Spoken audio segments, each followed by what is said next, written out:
solve that mystery? Well, they got the height to solve it in Veronica Telenga, so let's see if that matchup works out. But I think Azerbaijan's been getting to Brie Fraser mostly through team action. They lead the field in key assists. That means they're running a lot of action to get her in mismatches, in better looks under the basket than against the tallest player on the opposing team. Now, Poland, they might have to actually start double teaming here because Azerbaijan don't shoot a lot of twos and don't want to shoot a lot of twos. If you double team, you're going to force them to shoot twos, and that might change their whole approach. Yeah, we keep an eye on that. And, of course, the battle of the bigs, Telenga, who stands 192, and Brianna Fraser, who stands 186 for this Azerbaijan team on your screen right now with Dina Ulyanova, Erica Carter, and the sharpshooter Alexandra Mollenhauer. Although she has not found her touch much in this tournament, they relied on their interior prowess with Fraser leading the way. Poland have had some issues holding on to the ball, 8 turnovers a game, and some issues on the offensive glass. They've got Telenga on the inside, but only 3 offensive rebounds in group play. So the second chance opportunities in this matchup could be a big difference makers as the Poles make their way to the flow. Agree with you, and I think Telenga has actually rebounded pretty well. Not offensively, of course, but 7.5 rebounds per game. That's up to her standards.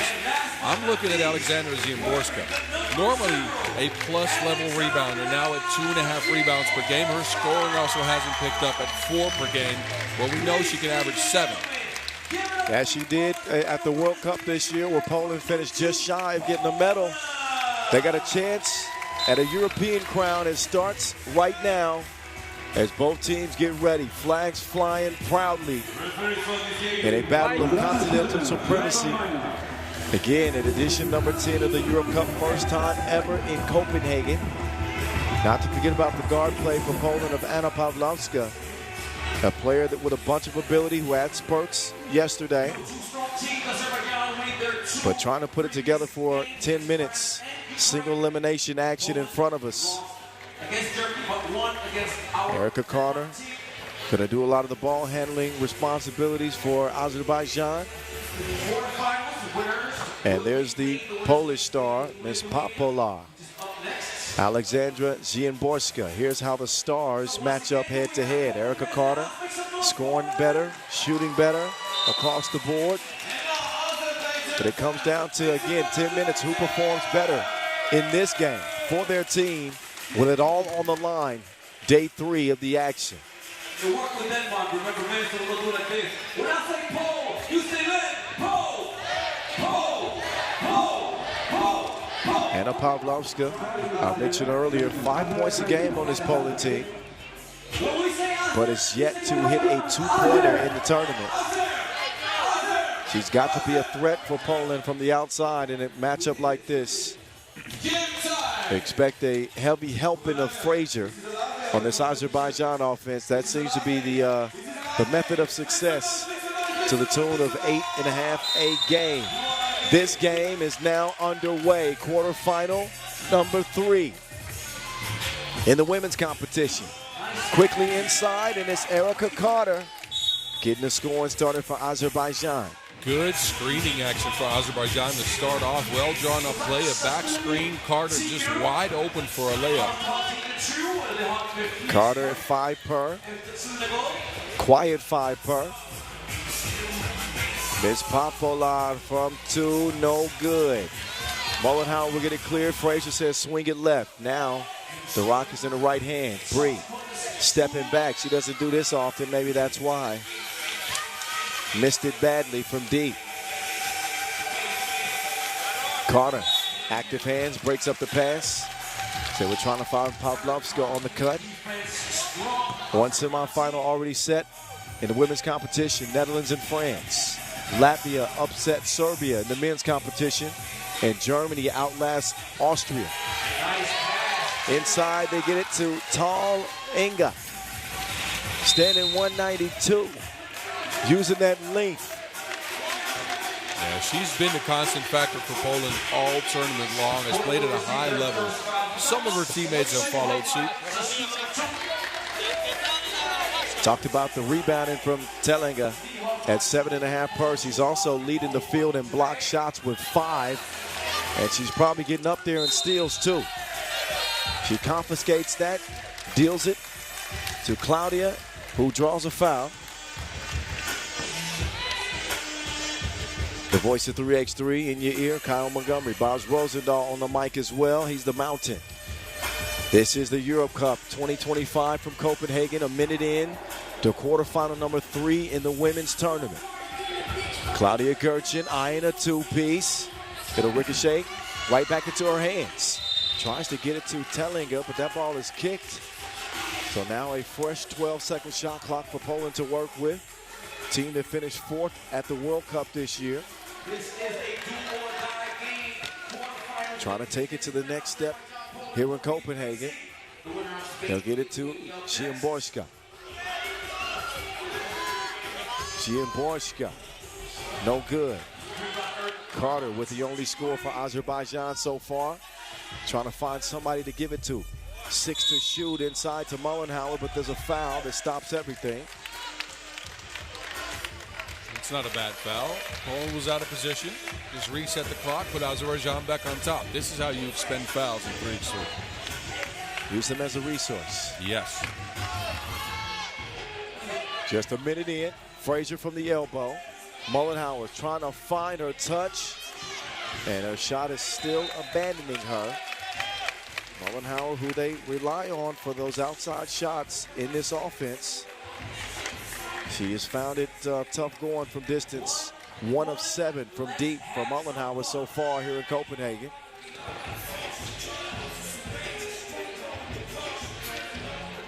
As Pavlovska looking for her first 2, but the stroke is broke. Bree Frazier now driving. Met by Gertchen with some tough defense. Too tough, in fact. And she will pick up a 3rd Poland foul.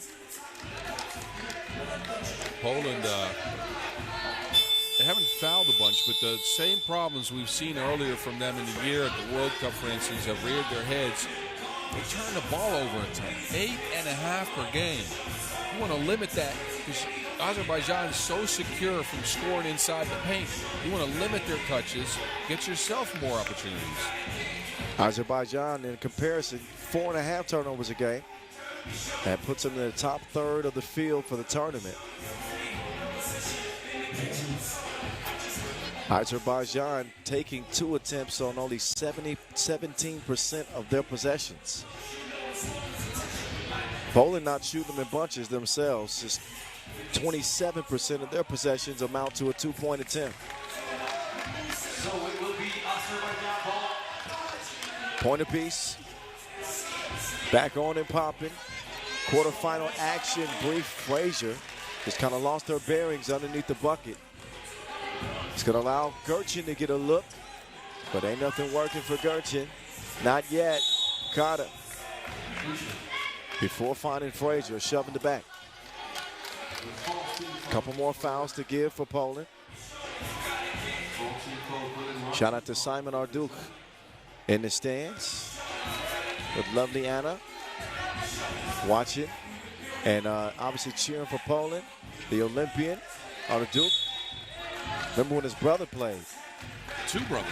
Yes, oh yeah, 2 brothers. 2016. Back early days of 3x3.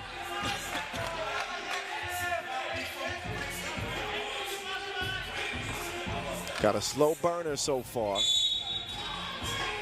Double foul underneath, but that is mostly consequential for Poland, who are now inching ever closer to that bonus. They're at 5 fouls after 2 minutes played. Averaging 18 fouls per game is Poland. So above that penalty threshold. See if they settle in. Mullenhauer finally finds the mark. As a shooter, you got to keep shooting. Szymborska is that too, and also having her problems outside. Telinga inside, she delivers. Szymborska trying to fight off Frazier. And we made note of Ziemborska having an issue with her shoulder yesterday. Now she's come back today with, I guess, some medical tape on that. Yeah, let's hope her shoulder's okay, but she's got a tall task trying to fight for position with Bree Frazier under the basket. Frazier's getting a rest right now. So Poland won't have to worry about the dangerous big for the moment, but they do have to worry about the dangerous small. In absence of Frazier, Carter's bringing Mo fire.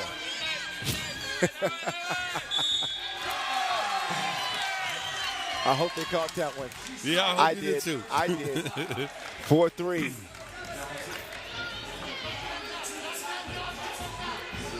Telinga asserting herself on the inside. She's been a bright spot for Poland early. I like how Telinga's game has developed too. She's become a pretty dominant big, most certainly on the defensive end.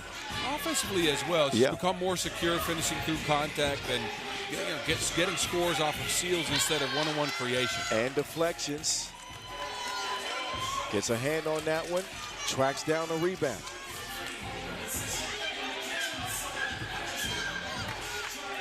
Oh, Gerchin. Extra step, travel. Ulyanova will check in meantime for Azerbaijan in just a minute. Time for immediate timeout in this quarterfinal. The winner of this one will go on to face either Spain or Lithuania in the semis. So the journey to gold only gets more difficult with each stage. This one, the only single elimination round, quarterfinals.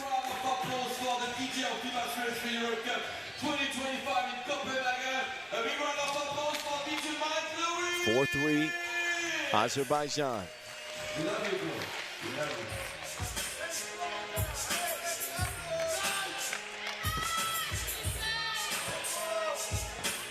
Ulyanova, waiting for Carter to come around. Erica.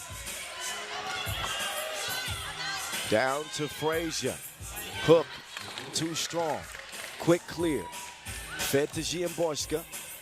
Alexandra, in and out. Step back. Nope. She and Frazier getting physical. Now, Carter working from the left. Precise pass. Frazier, once she gets her footing, is going to draw the foul.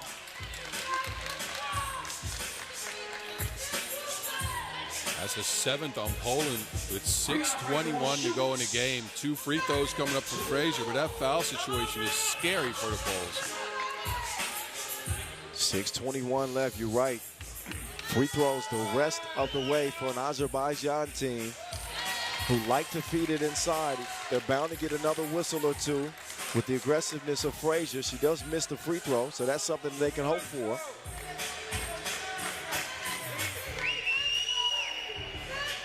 And she will split a pair. Azerbaijan shooting it at 70% from the stripe in the tournament, by the way, in a 5-3 start. Gerchin to the baseline, driving strong, too strong on the shot. Ulyanova, who has been very quiet in the tournament, has definitely had her share of struggles. She draws the foul at least in the process of shooting. Sometimes that free throw line can be your best friend when you've started off the tournament struggling. Just 2 points per game for Dina Ulyanova.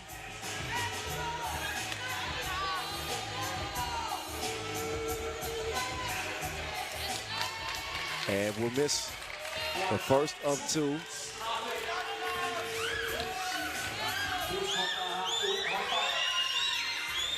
Second one goes. 3-point advantage, almost midway through for Azerbaijan. Ziemborska not getting much space. None at all, and she's forcing up some wild shots. Well, it's Azerbaijan's defense has been steady throughout the tournament. Again, giving up an average of 15 points a game, which is a top-level mark in 3x3. Anything under 16, you're a lockdown defensive team. Carter, too much sauce on the shorty.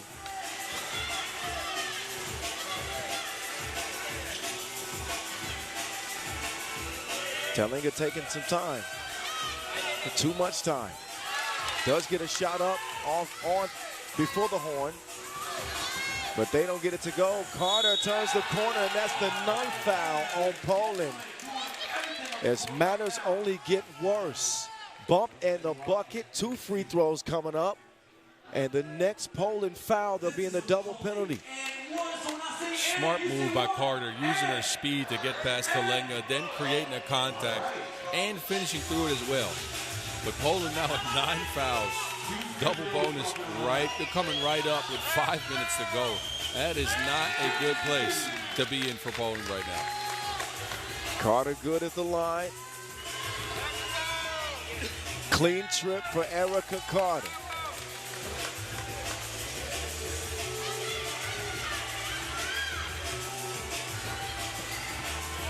Nice idea on the pass, but Carter snuffs it out. Azerbaijan. Inside, Ulyanova taking it at 2 defenders. Comes away with no bucket. And I might have picked Azerbaijan as my dark horse team on the podcast. You might remember that. I do. Do I you? picked him as a sleeper. That's why I remember it. Frazier. Bumping and grinding.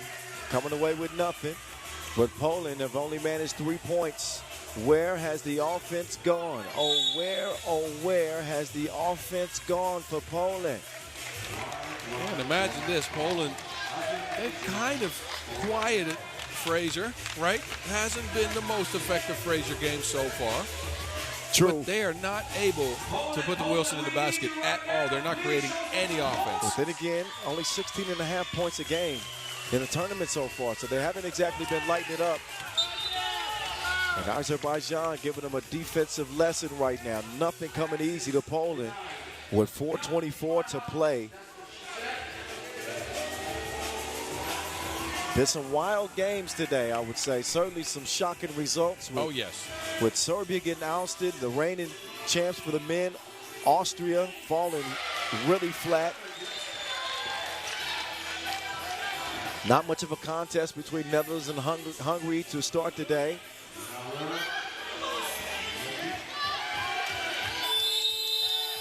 Mullenhauer, no good, sloppy possession.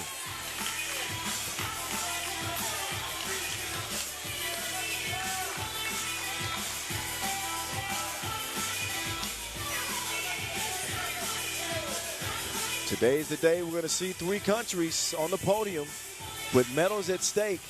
This is where you want to be playing your best 3x3. And so far today, we've actually seen the worst of some teams. Hey, I remember a great man once said, pressure breaks pipes or builds diamonds. That's right. And a lot of pipes have been busted today. That's a fact from some unusual suspects. Poland right now not looking like themselves. 4 points in 6 minutes.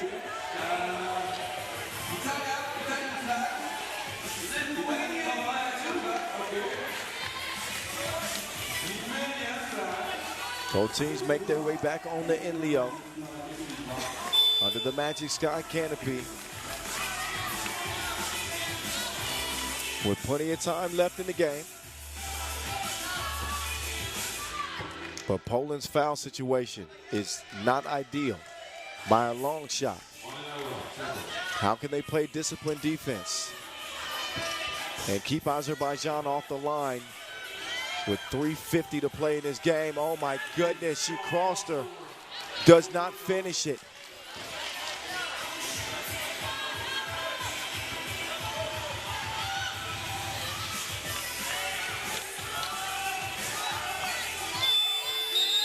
Terlinga's going to run out of time.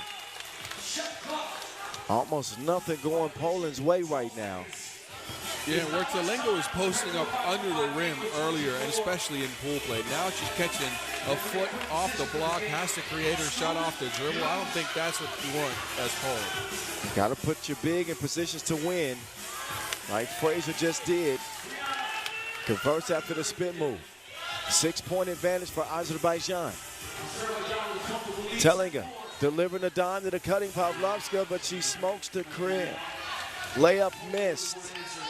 Miss Carter with the rock. EC crosses her up to the cup. Way to get physical on that drive. The bump gave her all the space she needed to get a make. Erica Carter locked in. She locked in. Not a whole lot she could do against Telinga there. But now she will find, or try to find her big Telinga with the length. Good ball movement from Poland. They'd love to see that one go down right on time. A timely two-piece from Claudia Gerchin. Poland within 4. Carter playing with her food. Scrumptious. She's getting to her shot so easy, so comfortable, Erica Carter, in this game. She's really grown in this tournament, right? First couple of games, she was quiet. Ended pool play on a bang with a 2. And now she's picking her spot. She's patient, physical too. Great play from her. Carter to Ulyanova. Missed the first attempt and the second. Has had a tough time scoring even close to the bucket. And Carter, that's a fatigue foul right there. Azerbaijan, they can afford some, or at least one more. They're up to 5 now. 2 minutes to play. And a 12-5 contest. Azerbaijan in front from the start. Putting the Poles on ice offensively. I see what you did there. All right. No, but you're right. Azerbaijan, their offense has been good. Their defense has been better. Their defensive game plan has run the Poles off of their actions. They're forced to take contested shots. They're not getting into their screening game. They're not getting into their mismatch game. They're not getting to the offensive glass. Poland's going to have to turn the corner here with 2 minutes to go. They're going to have to figure out what works very quickly. 120 seconds left. Enough time to make a game of this, but a 3-possession lead is what it is right now for Azerbaijan.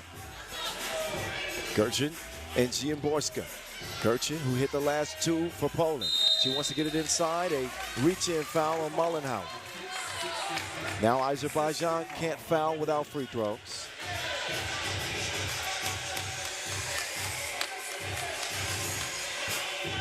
And for Poland, game hasn't gone their way so far, but you got to have a short memory and a quick trigger from Gerchin.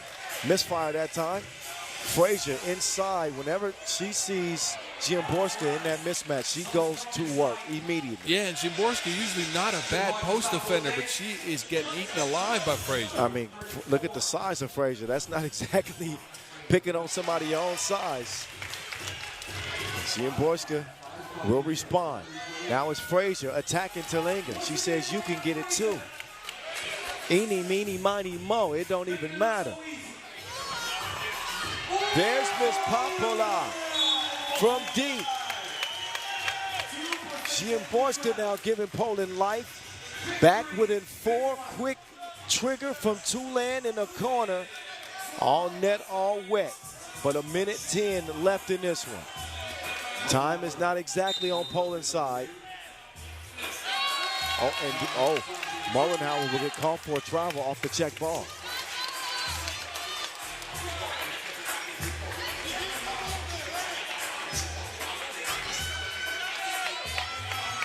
Possession over to Poland.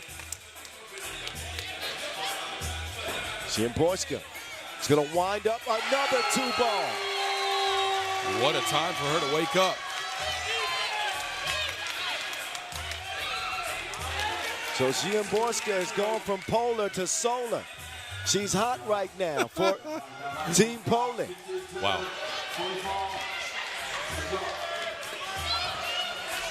Pavlovska on fire.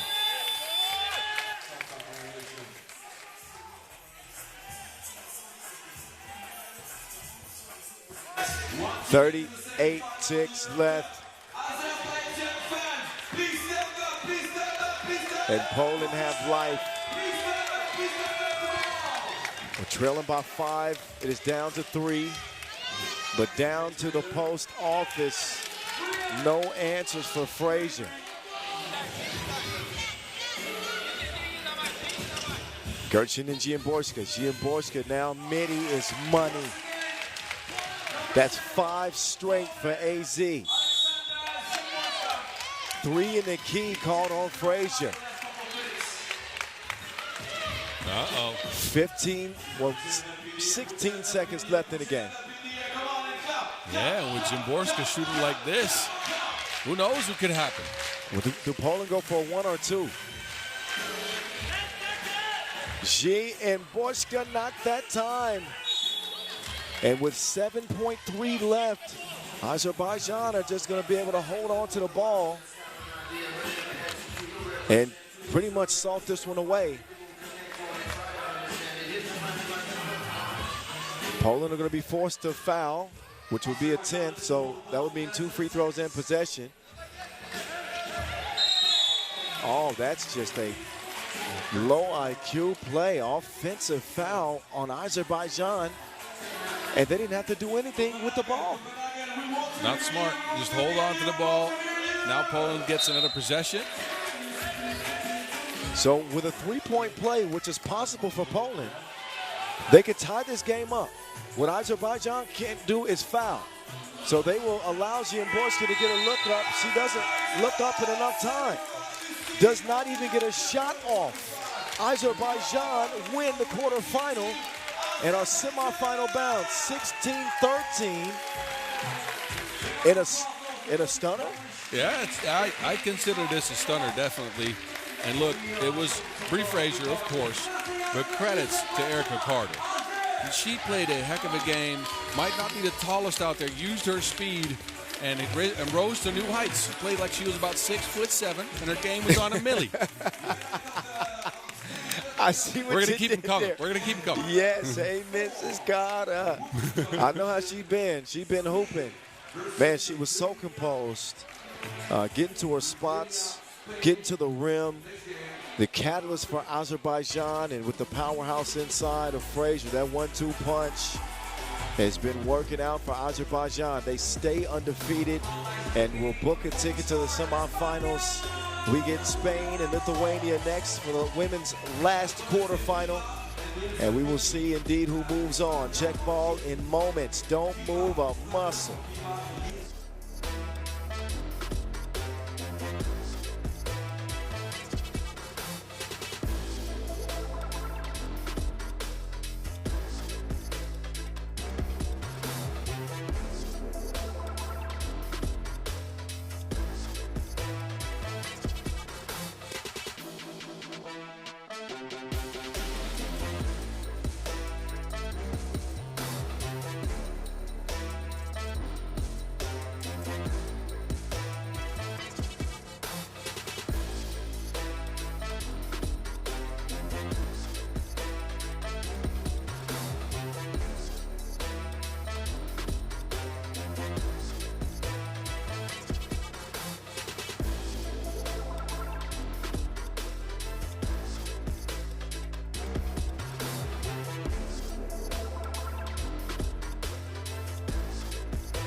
All right, reigning women's champion Spain get a date with Lithuania here in the last women's quarterfinal. Spain coming to this competition undefeated, 2-0 out of group play, reaching 21 points in both of their wins, connecting at a 30% rate from beyond the 2-point arc.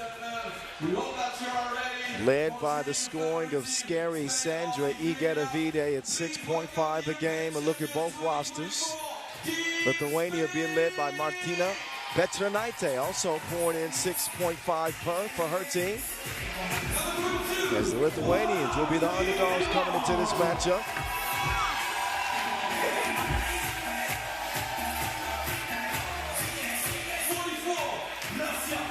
Spain undefeated en route to their crown last year. Second gold medal at the event.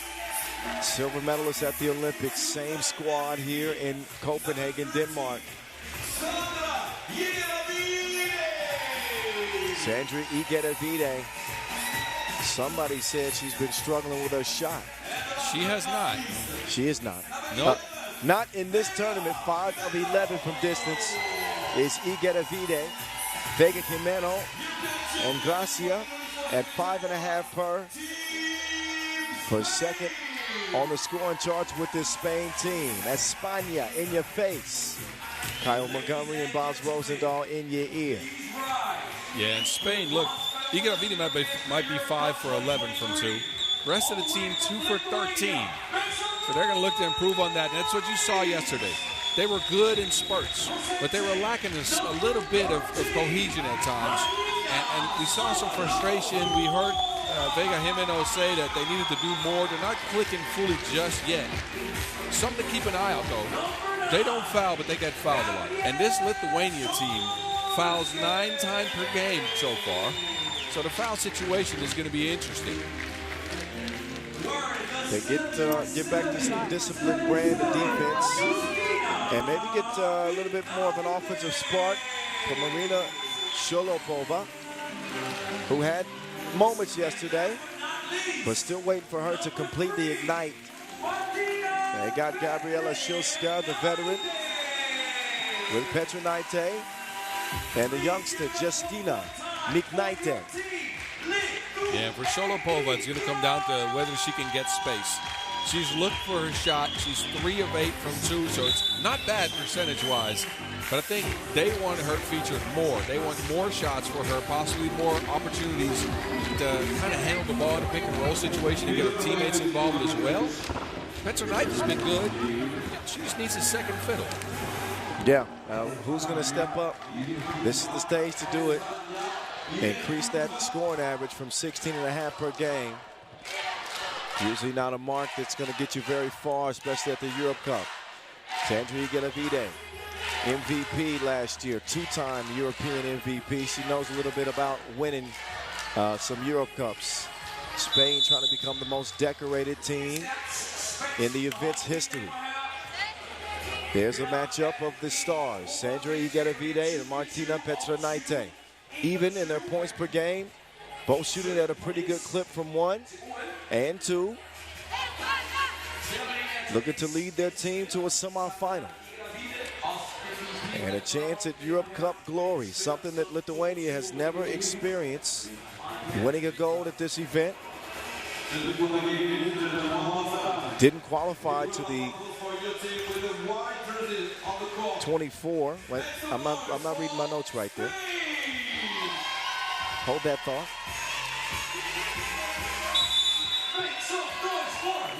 No, didn't qualify to the 2024 Europe Cup. So, their time is now, their chance is now. Petronaite spins into trouble.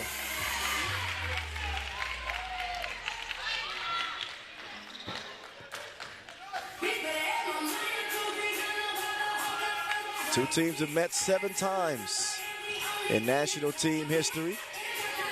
A 5-2 advantage for Spain. 2 ball off target. Loose ball to the gals in green. Sholopova no good. And she's going to get the rebound though and draw the foul. Against Austria. Facing a strong Spanish team. Sholopova scoring 3.5 per in the tournament so far. Spain winning their 2 previous matches. 21-13. Has knocked down 1 of 2 free throws. And we know she can do better than that, right? In the Europe Cup qualification, again, co-led the team in scoring. She's not the best defender. So to get on the plus side of things, she needs to be a plus-level offensive player. Well, we know Sandra Igedavide is that. She shows the speed on that last drive. Here's another look at it. Gets past Petronaite easily to get Spain on the board. Offensive foul now called on Petronaite. She connects with Jimeno. A little bit shaken up on the play. Looks like she's good to go. Gracia gets them going. Chameleon speeding around the corner. Chameleon redirecting, crossover. Goodbye. Adios. Gabby, look at the defense from Gracia. Forces Schultzka to fire that deuce up. Front iron it goes. Las Vegas starts the ball moving for Chameleon. Entry pass to Vega.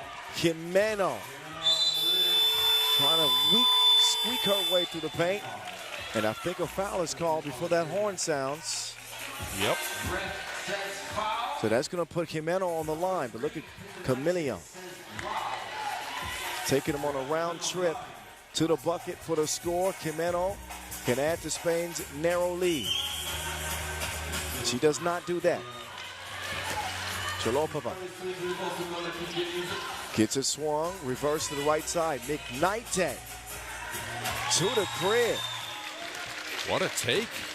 That's those young legs. 23 years old.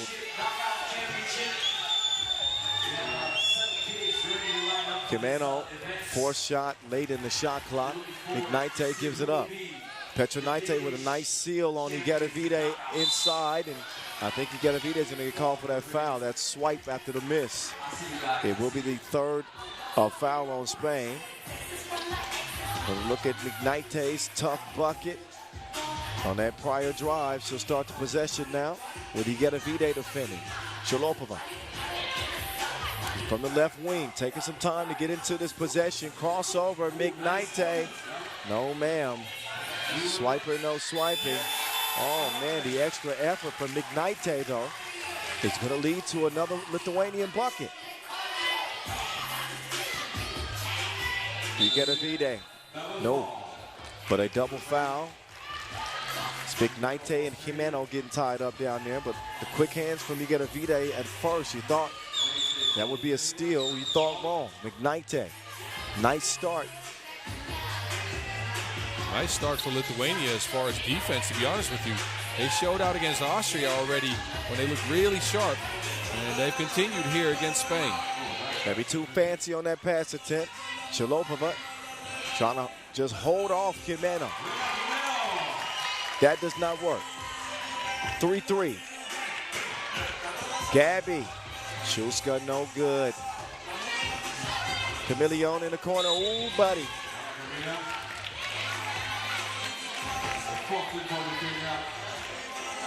You reach, I teach. Last score for Jimeno. 4 fouls apiece. Reset, top of the key from Copenhagen. Quarterfinal action.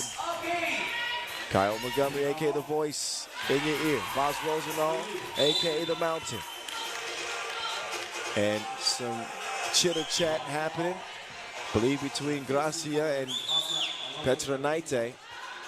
And official Mima tells him to stop it. Cut it out.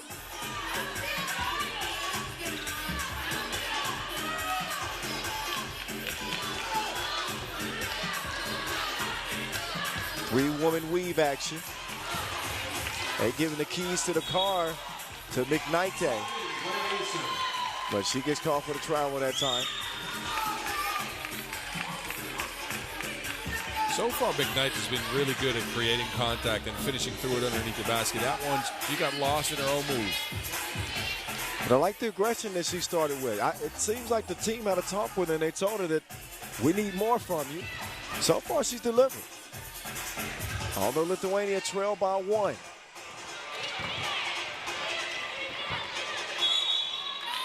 Now Petronite quickly will pick up Lithuania's 5th foul. So Lithuania with their 5th team foul, as Spain also 5 team fouls. Remember, 7 team fouls, shoot 9. So for Spain in group play, wins over Great Britain and Hungary. For Lithuania in group play, a loss to the Netherlands by 4, and a 10-point win over Austria.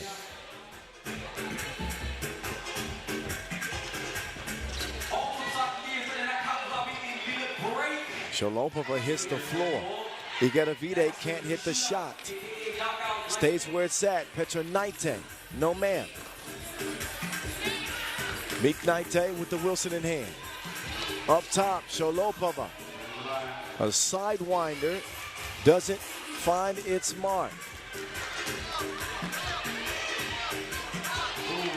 Nice feed to the cutting Jimeno. That's good patience on that action. They waited until there was an advantageous situation for Jimeno.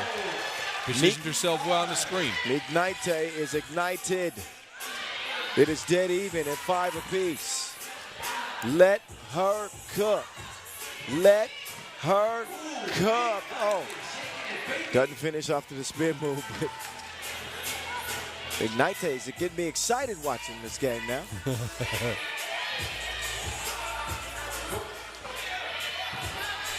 It's Petronite decides better of it. They're just going to let Miknaite go to work.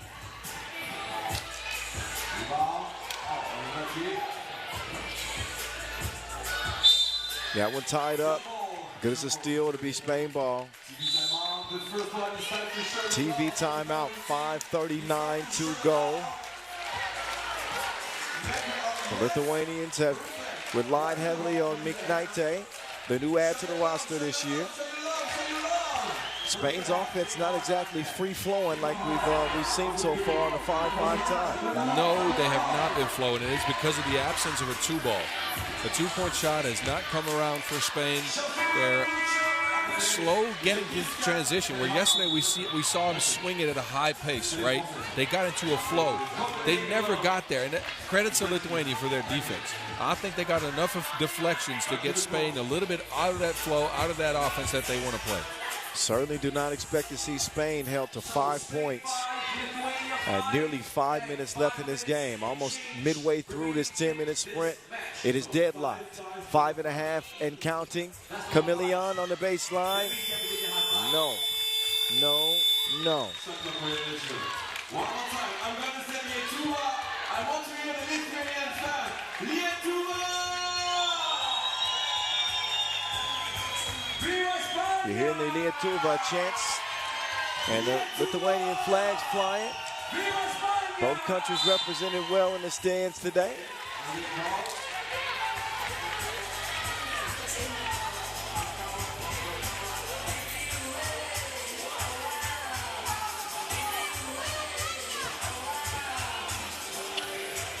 So you get a V-Day now.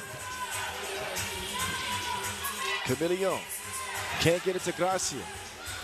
Active hands again from Lithuania defensively, but Petronite is not knocked down a 2 yet. He got a V-Day. She can do that.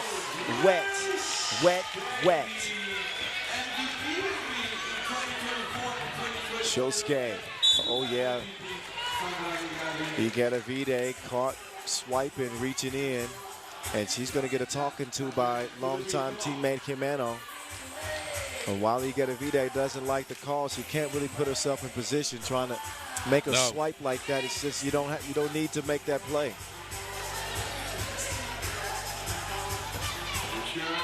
Shosuke off iron into Spain's hands. You get a V-Day speeding around the corner. Dime time.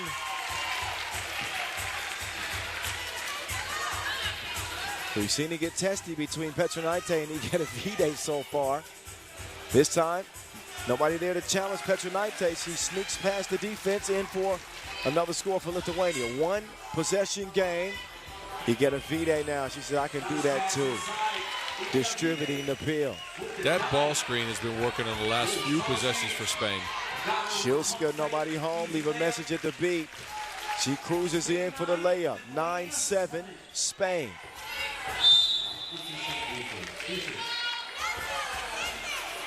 Gabriela will check out. Sholopova will come in. Gracia gets a rest for Spain.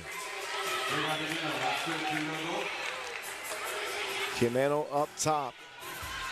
2-point contest. 4 minutes to go. Quarterfinals. He get a V-Day with the quickness. Jimeno is going to finish the dish.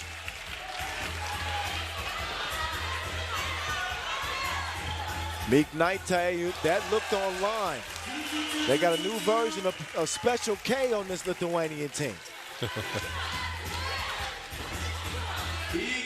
Igera Vide. She can match fire with fire. It's an inferno between these two. McKnight up top, but wait a minute, no. An offensive foul. And a behavior warning for Lithuania. So both teams' best shooters letting loose their best shots. And a pretty good quarterfinal going down right here, competitive. I think most would have picked Spain to run away with this one, but only a 3-point lead right now, and Lithuania ain't backing down. Yeah, Lithuania, again, their defense has carried them in this game, although I got to say on the last few possessions, Spain's gotten a couple of pick and rolls to go down, a couple of shots to go down as well. Feels like they're a little more, in a little bit more of a rhythm compared to the Lithuanians. They are only relying on McKnight for now.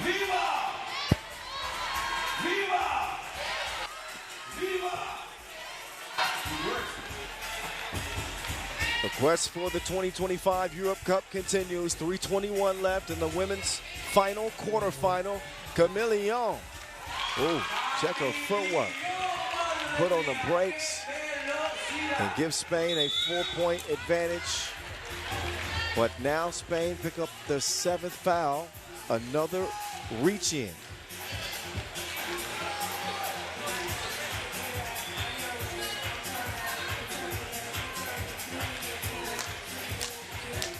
Gabriela Schuska, shooting not one but two. The 34-year-old will get it to go. Schuska, who was on the bronze medal team in 2023, brings that experience to the table, but does not add another point for Lithuania. 13-10, it'll stay for now. Out of bounds, still to Spain. They got 8 seconds to work with.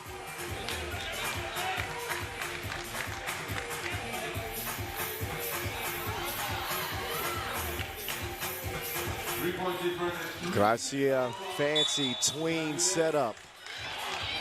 I like how more teams are trying this, right? It's an incredibly good screen. It's a solution to get a quick shot up, to dribble into the defender, act like you're going to screen, and then deliver the pass between your own legs. We've seen it more often in the last year or so. The Netherlands run it all the time. Amsterdam on the Pro Tour. Canada came up with it, I believe. Yes, yeah. Canada women came up with it. You're right. You see Paige Crozen and either one of the Poofs run that action a lot.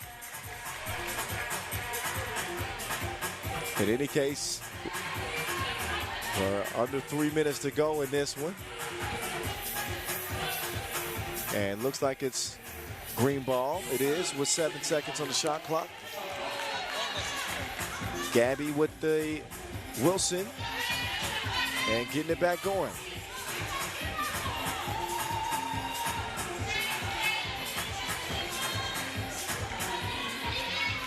Oh, on the cut. Great awareness. Table set by Igera Vide. Back out to a 2-possession contest now. Shalopova picks up her dribble. Running into trouble. Yeah, Shalopova has been rendered obsolete in this game. Spain has not given her any room to maneuver, and her catch and shoot abilities have been limited to none. She's forcing up shots, and it's not working.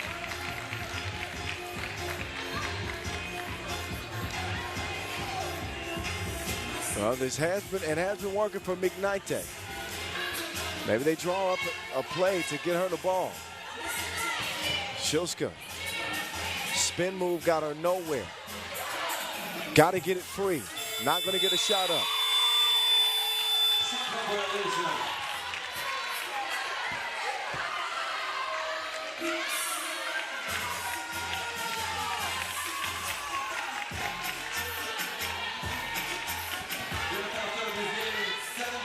Gracia from the right elbow.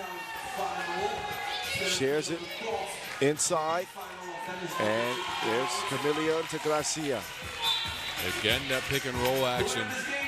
And Spain is just screening Lithuania out of this game for now. 5-point lead for them, 2 minutes to go. Neither team can foul without free throws. Spain trying to protect a 5-point lead. They withstood the hot shooting of McKnight for Lithuania.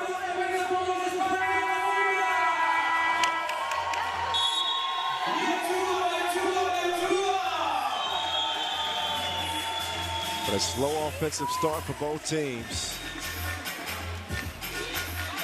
So we were tied at 5-5 at the 5-minute mark.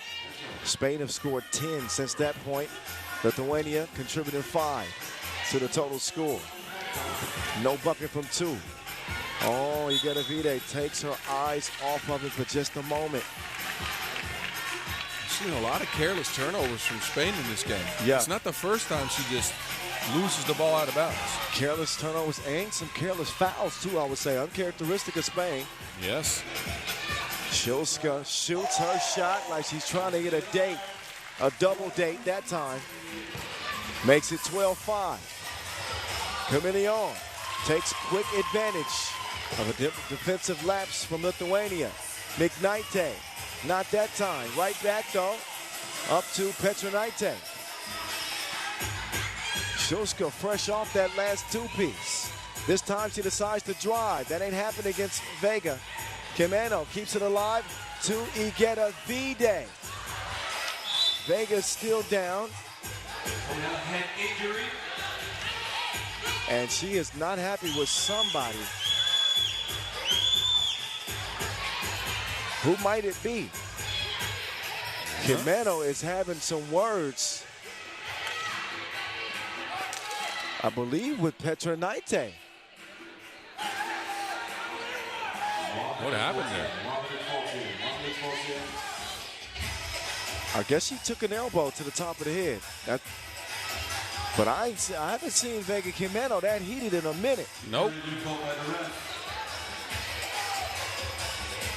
Let's give our refs a big round of applause, ladies and gentlemen, for being such professional refs. Give them a round of applause. Amazing job by our referees all tournament long. Oh, she got kicked in the back of the head. Ah. Petronaite, her momentum carried her over top of Jimeno when she was down. And then she got kicked in the back of the head. Yeah, you can. I can imagine some frustration from that. You can understand why she'd be upset, but it was not. It was not intentional. Yeah.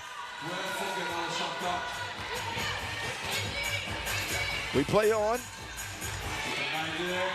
Petronaite forces that one attempt, goes begging. Now she draws the assignment of Kimeno. Vega loops it up and in. Under a minute to go. Spain's lead at 5 and things unraveling for Lithuania.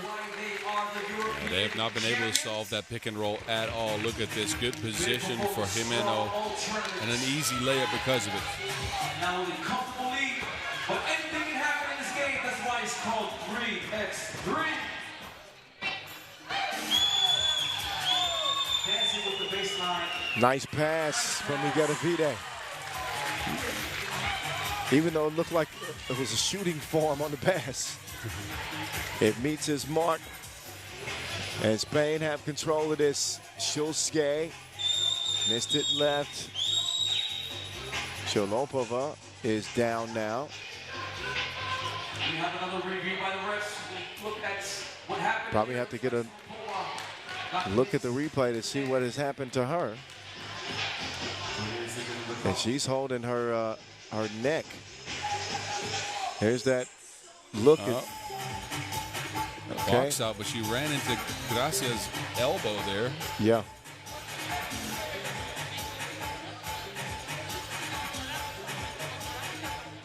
Looks like she has some trouble catching her breath.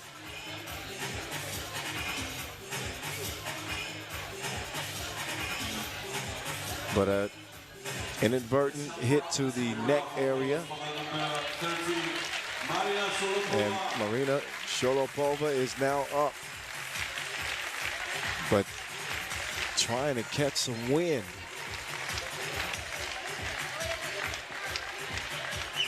Right now, Lithuania about to catch an L.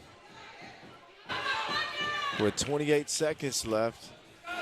Trailing by 6. Chilske. Petrinaite. That would have given Lithuania at least some life, but Spain are going to take care of the Wilson now and force a foul on McKnight, who was frustrated. Chilske will try to talk to her a bit. But reality is setting in for Lithuania. They will not be moving on at this edition of the Europe Cup. Yeah, against this Spain, you need more offense. Lithuania, again, not bad at the defensive end of the court. They just haven't been able to knock down twos, outside of a couple maybe. They haven't been able to create anything consistent going towards the basket. So that's their downfall here. Final 10 seconds. Spain already up 8, but one more point for them would do it. That 2-pointer is on point. Well, the final score will be 20-14. Spain, the reigning champs, continue their Europe Cup title defense with a quarterfinal win over Lithuania. That will send them to the semis to meet up with Azerbaijan. Men's quarterfinal action coming up next. France and Lithuania, followed by Netherlands and Italy to wrap the quarterfinal stage. Enjoy the highlights. Spain again moving on. Just too much to handle for Lithuania, despite a good game from the young emerging star Justina McKnight. Stick around. More Europe Cup 25 from Copenhagen coming at you in a minute.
alive, still alive.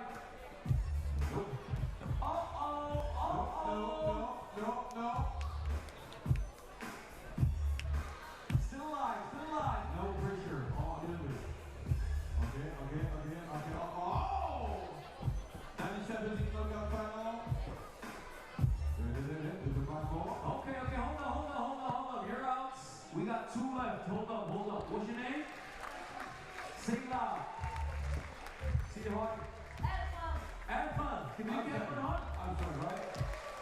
I'll see you down. My man. Teal or Advan? Good luck for you and good luck for Advan, look, listen up. This here right here, this is your backup. Did you crowd here on? Okay? You'll be rooting for Advan. This side over here, you take Teal. This side over here, let's show some support. You are in my team, bro. You are in my team, okay? Make some noise.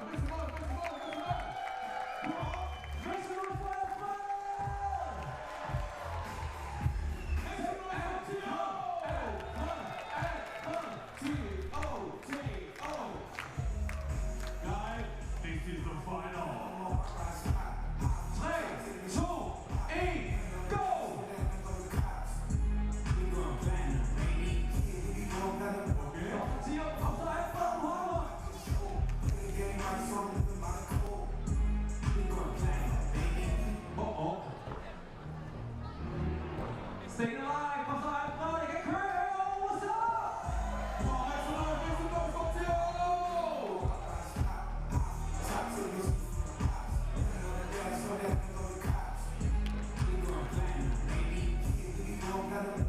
This is a marathon right here. Yeah. This is the final.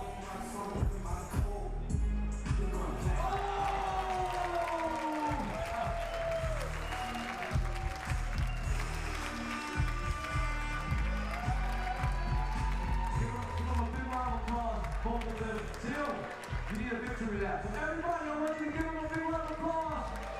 Teal!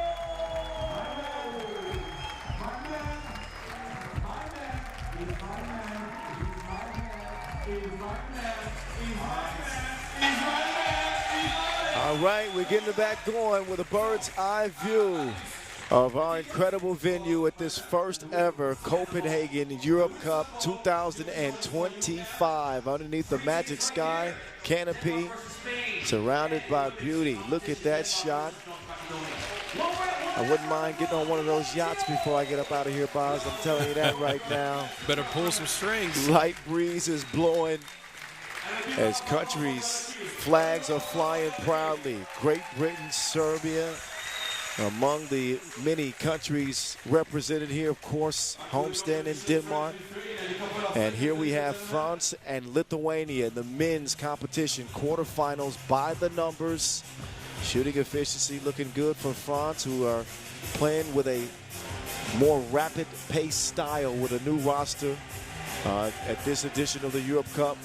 Adding Monceau and Viadade with Suhard and Rambeau. Meantime, for Lithuania, they add a really good player in the past. Vaitkus has been a part of Lithuania's success at this stage with their power in the middle. Pukelis, Valdis Jalgis as well, who has been relatively quiet. Jalgis has not quite been himself. But Lithuania with a chance here. Matching up, and I guess you can call this one a rivalry too. Not to forget about Marius Ujupas, the Uzi. No, I think you could consider this a rivalry, but the interesting thing about this game to me is the clashing of styles, right? You already mentioned it. France, they play at pace.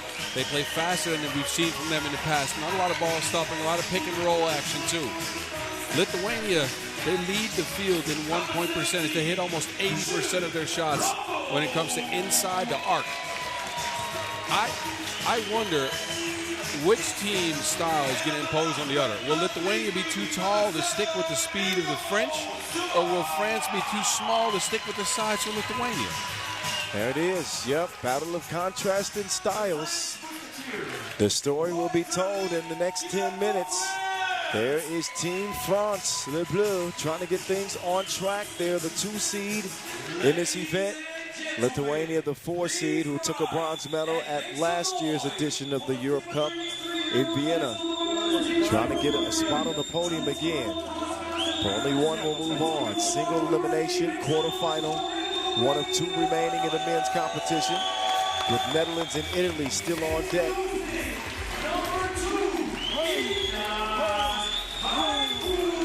Ignas Vaikus making his way on the floor first, the 32-year-old silver medalist at the World Cup in 2022.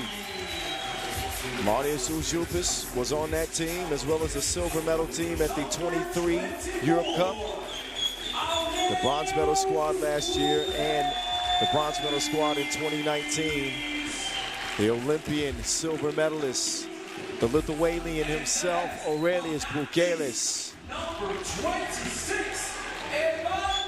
And fellow Olympian Evaldis Jalgis, Ivo Knievel. Team Lithuania come in after splitting group play, a loss to Austria and a win over Denmark. Boss mentioned their prowess inside. They can score inside with the best of them because they have arguably the best big in the game in Aurelijus Pukelis. That is not a shock. But that 4 of 18 mark from beyond the 2-point arc, that's different. That is different, but look at this. Pukelis is at 4 points per game. And we know he can get to 8. He's at 4 points per game. He's taken 10 shots, one of which a 2 that was missed. So 9 ones, he's hit 8 of them. I don't think they've given him the ball enough. Yeah, I think that when they get behind, they have a tough time climbing back in games because it takes them out of their system. They don't want to get in the shootout because their advantage is their size. And I think that explains why he's got limited touches. There's how he matches up against Jules Rambeau, who's made the most out of his touches. He's also shooting at a really high clip, 89% from 1-point range. But Jules can also step out beyond the 2-point arc, which we haven't seen Pukelis do a bunch of, which is a part of his arsenal. I don't think you unlock the full range of what Pukelis can do if you just park him in the post. No, agreed. And look, he can shoot it, but he hasn't shot it well this year. 1 attempt only here in 2 games. Maybe that'll change. And for Rambeau, he's the beneficiary of a different-looking French team here with 2 pick-and-roll ball handlers on the court in Suhard and Villare. He's gotten a lot of easy opportunities just running towards the basket. Well, this one is on the run now. 10-minute sprint. Quarterfinal action. Quick whistle early.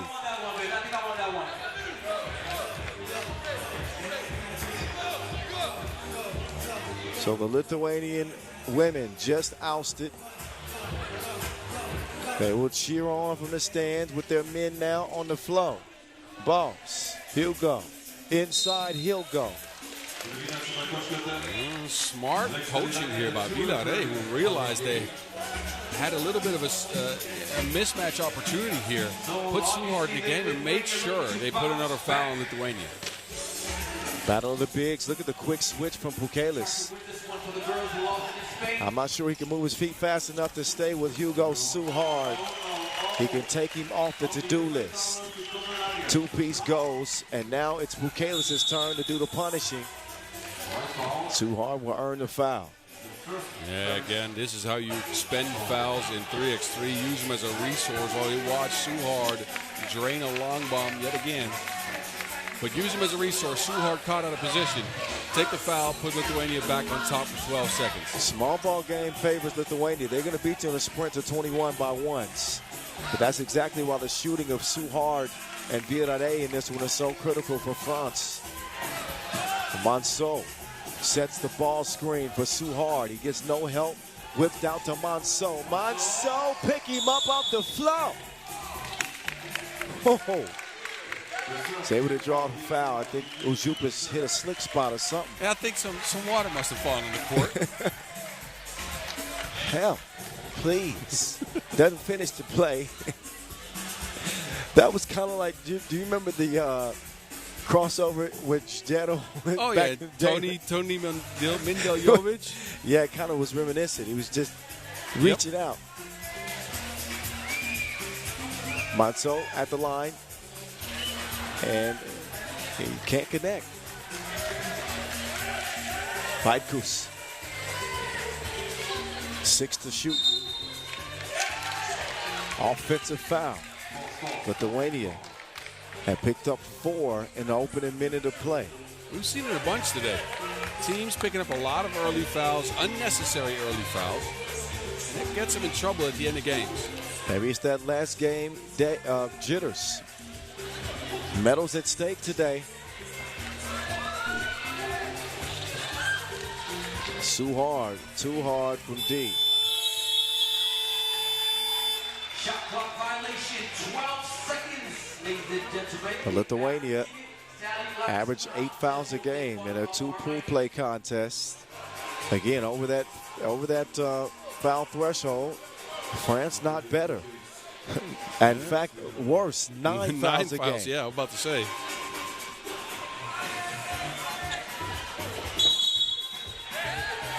And another offensive foul. Lithuania continue to rack up fouls, but no points. Goose egg, almost a minute and a half in, and only one more foul to give for the rest of the game.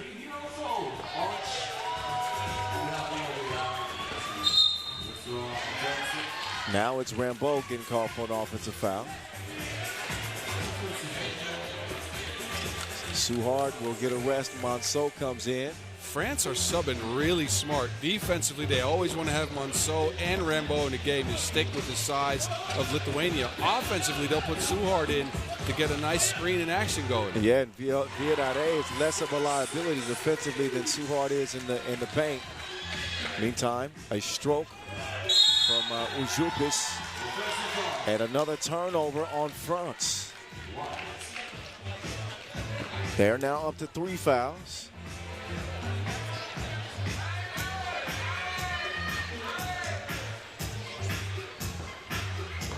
See Vaitkus hit the deck. Big Pulki to Evel Knievel. Jalvis, count it. Jalvis showing some life and some emotion after that 2-piece. Lithuania up 4 deuce. Viadare. So Lithuania, while they fouled a ton early, it didn't look great in the first minute of play. They've grabbed control here. In France, they've slowed down a little bit. That last action didn't come with an extra pass and an extra screen. It was just a one move. Check out the highlights on Instagram. Vaitkus getting active on the cut. And some momentum starting to favor Lithuania with a 3-point lead. Suhard, ISO game, a lot of dribbling. Finally gets it to Rambeau underneath, and that is textbook defense. Vaitkus, discipline underneath. So back-to-back turnovers. Well, that wasn't a turnover, shot clock violation. Well, bad possessions, let's just say that.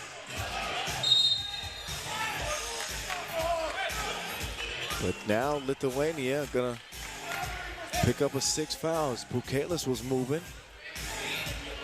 Yeah, that stepped into the screen there. Very experienced Lithuanian squad. Been in the game for a while. Know what they're up against. Know what they're doing on the court. Ball back over to Les Bleus. Very important. Monceau. Vaitkus, does he have another stop in him? Nope. Monceau's faster than he looks. You know, Vaitkus also can't be as physical anymore because Lithuania is at 6 fouls. True facts. France doing their best to keep pace with Lithuania with the fouls. Not taking long for that whistle to be blown.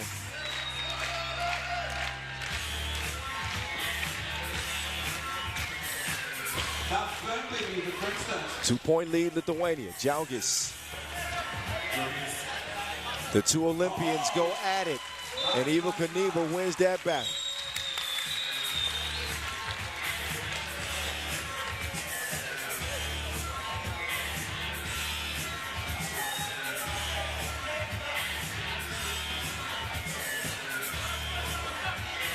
Viadare. Oh, that is an offensive foul. I believe called up top on Suhard. And if it wasn't that one, that certainly on Rambeau. as he just plows over Vaitkus. He trucked him. I think that There's one thing that's taking a charge, then the second thing is being ragdolled like that. That is no fun. that's crazy. Hitting the truck stick, I think that's what the officials are talking about. Yeah, it's an offensive foul. Yep. He looked like Jerome Bettis on that one. I knew you'd appreciate that. Oh, let's go Steelers. The bus coming out with the bus. references. Yes, sir. You know it. 6-3, Lithuania. Vaitkus to the Lithuanian inside. Bukelis. 7-3 right now. And an offensive foul. How many times has Vaitkus hit the deck in this game? Man, He's been on the ground more than he's been on his feet. you might have an argument for that. He's sacrificing his body. I like the mentality that Lithuania are playing with right now. They're playing some hard-nosed 3x3. Oh, yeah. Both teams are in foul trouble. Both teams are going to struggle the rest of the way with physicality. I don't think Lithuania or France are going to back down from it. No. But limit the mistakes going forward. Both teams have had their share of kind of silly tic-tac fouls, and certainly the turnover has been a bugaboo for them. They have Tuva signs in the stands. French contingent represented as well. 4-point lead, Lithuania.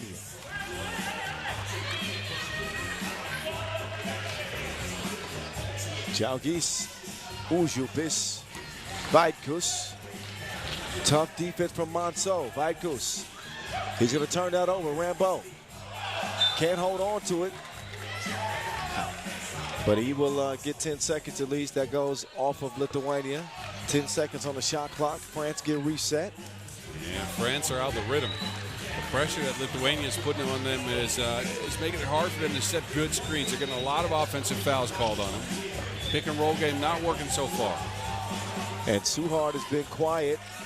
Well, he's had something to say about that. Just as I was going to say, he's been quiet since that opening two-pointer that he hit to start the game for France.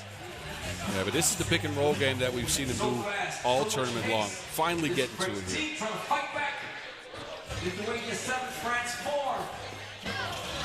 Dime time. The Olympic bronze medalists connect. Bukelis and Džiaugys. Suhard fires away. Off iron it goes, and Bukelis will get it to a ball handler. Well, that was the idea with the Monceau defense. Will force it out of bounds with 6 left on the shot clock.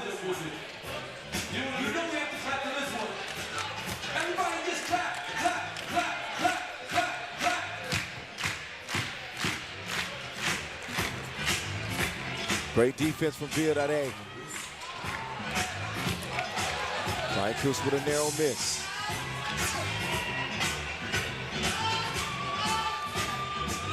Rambo gets deep in the post, doesn't score it.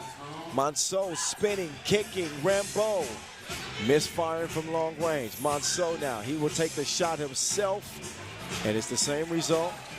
Another long range miss for the Bleu. Uzi.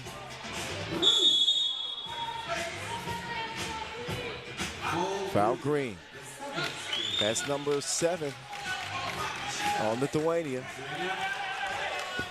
So France will finally get that trip up to the free throw line because so Lithuania is now in the penalty.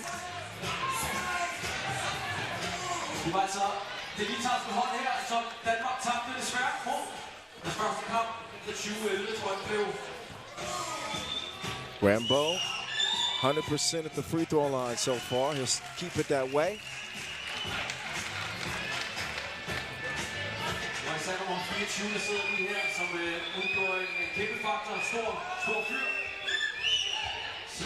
Four for 4 as France pull within 2 points. Vaitkus to Uzi. Uzi will track down the miss. Ujupis. Jalgis on the drive. Jalgis, no. Vietnam inside, and Rambo will convert it. France has made this a one-point game now. Lithuania's momentum has now left them. Vaitkus, meantime, doing away with Suhard, and Suhard's about to get a warning for chirping with official Talasainen on the baseline. Suhard's also going to be targeted every time he's on defense by this Lithuanian team. This is a huge squad, right?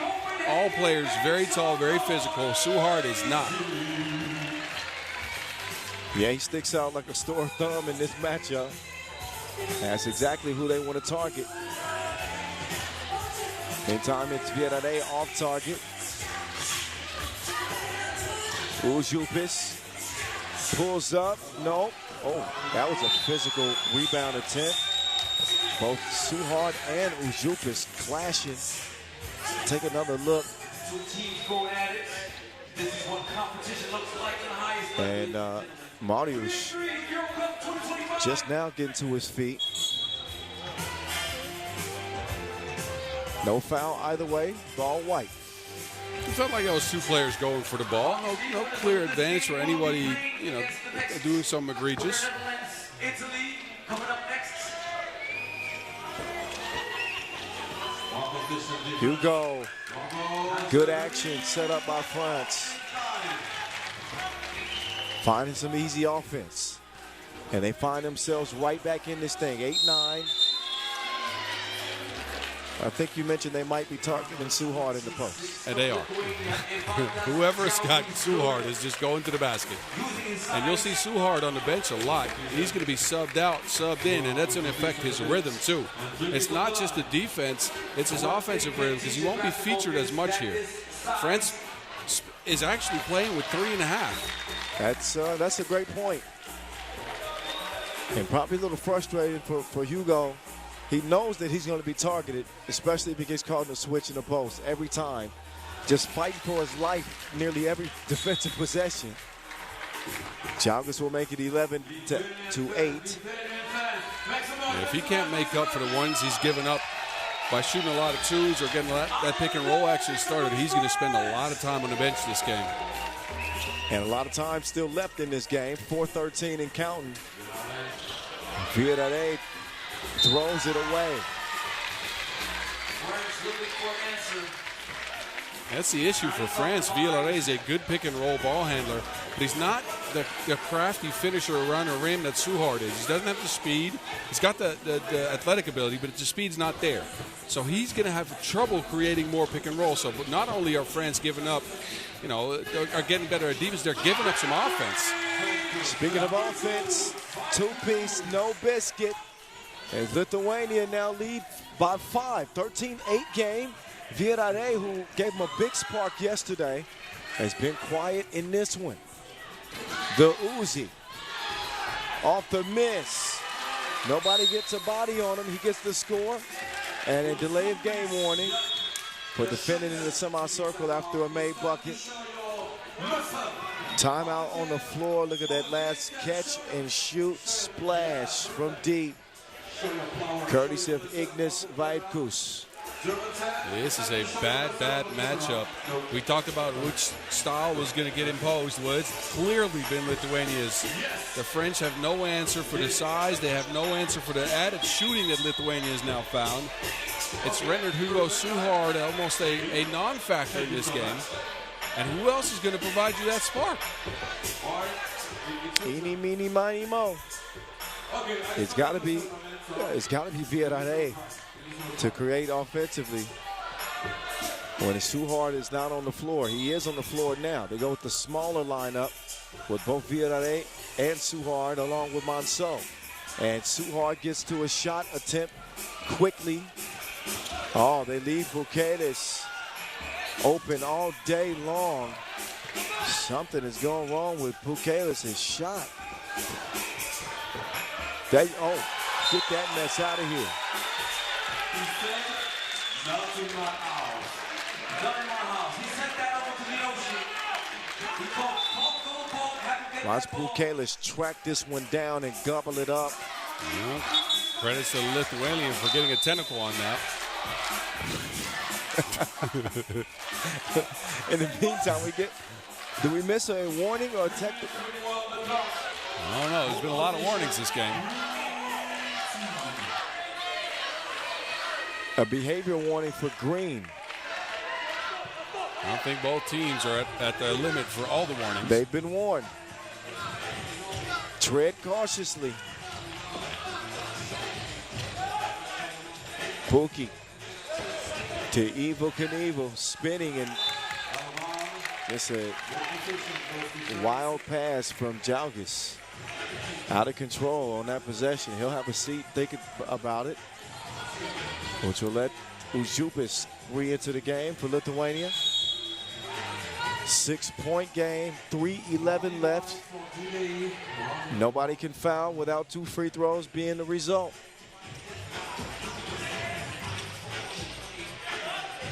Baikus has really gotten after defensively in this one. Užupis got lost in the sauce. Suhard with the dish. But still some work to do for France. 9-14. Bukelis, the up fake, and he gets the hook up and in. Good patience by Bukelis. He was in danger of being blocked. Took his time. Got the score. Suhard now getting active. But it's a blocker foul on Hugo, out of position, falling to the ground. But I think Lithuania will live with Suhard driving to the bucket as opposed to shooting 2. Yeah, he's going to get a 1, but he's going to give up now 2 actually free throws, but he's going to give up a 1 as well. That ties, right? What you want for Suhard is to get going from beyond the arc. That means he's a plus. Give up a 1, get a 2. 2:35 left. Bukelis, a knockdown free throw shooter, 87% 2025.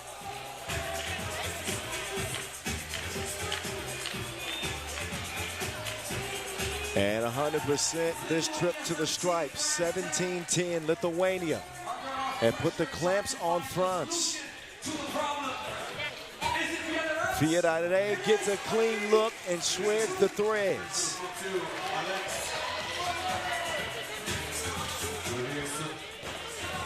Jalgis downshifts and gets his own tip.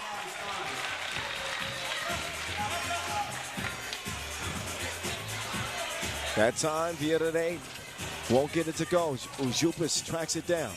It's cleared. 4 to shoot. The Olympians clash, but Bukelis is too strong. Minute 50. And the lead back down to 5. Bukelis wants to take some time.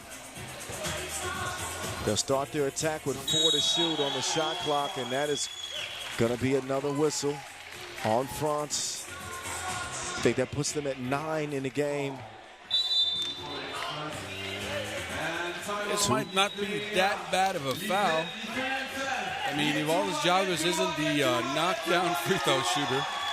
If it is anybody you want on the line, it is Jalgis. Yep. If you're France. The best fans over here. Make some noise, make some noise. Who wants up? Who wants up? Who wants over here? But Jalgis, in this tournament at least, 3 of 4 from the free throw line. That's above standards for him, let's be honest. So he's at sub 50% on the pro circuit. Right. Small sample size here. The larger sample size on the season, 2025, on the Pro Tour, he's about 53%. So far, so good for Evel Knievel.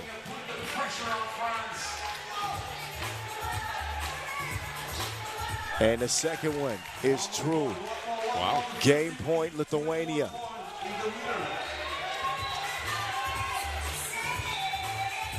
Monceau, yes. Offensive foul.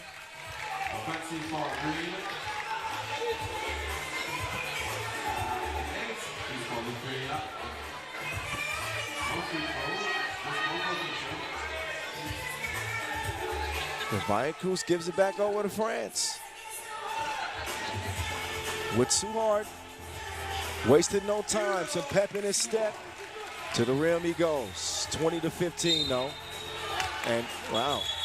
Extracurricular activities going on. A turnover for Lithuania again. Offensive foul on that screen. We need you. Put your hands up in the air. Come on. So Lithuania keep leaving the door open for France. Yeah, I mean, that's the second stop in a row. France needed that. They need to score now, too.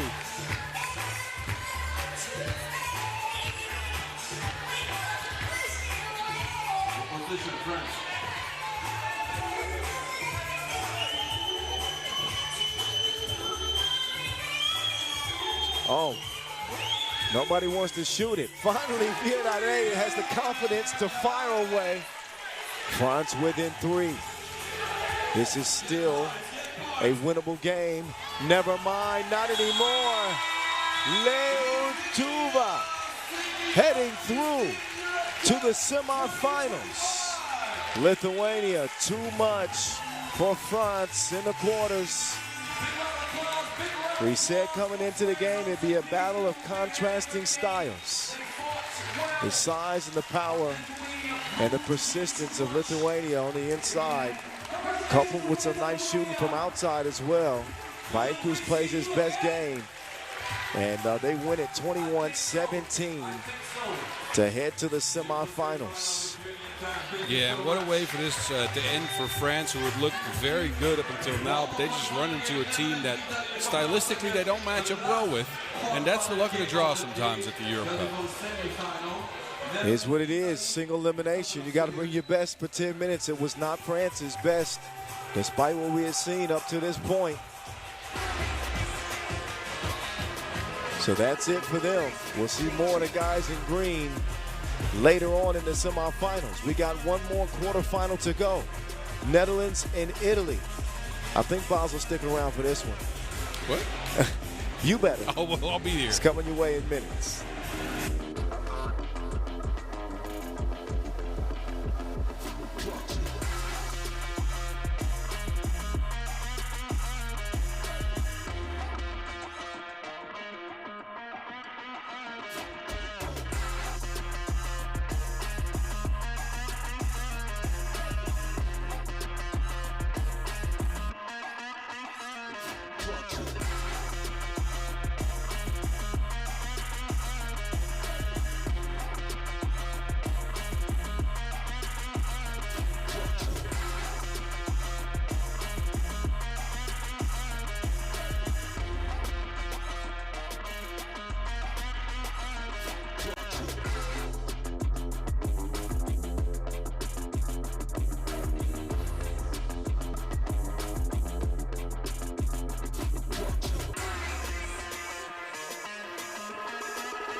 All right, this is the last of the quarterfinal stage, and it should be a good one.